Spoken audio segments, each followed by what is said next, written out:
नमस्कार. सध्या वातावरणाचं बघितलं जरलं तर वातावरणामध्ये थंडीचं प्रमाण हे अति प्रमाणात आहे. अशा ठिकाणी जमिनी जी काही उपयुक्त अशी बुरशी आहे हे जमिनीमध्ये थंडीचं प्रमाण असल्यामुळे अतिशय कमी प्रमाणात झाडाला लागते. त्यामुळे झाडाचे काय होते, मुळांची संख्या कमी होते, त्याच्यानंतर शेंड्याची वाढी कमी होते, झाडं हे असे थंडीमध्ये अंकुचन पावतात.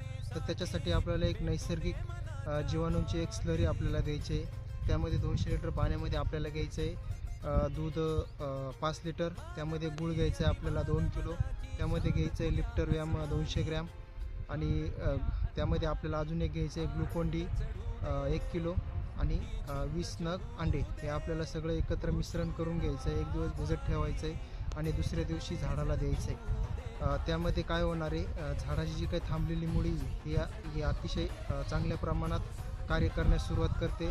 झाडांची थांबलेली वाढही चांगल्या प्रकारे करते आणि थंडीपासून झाडाचं बचावही चांगल्या प्रकारे होतं आहे. धन्यवाद.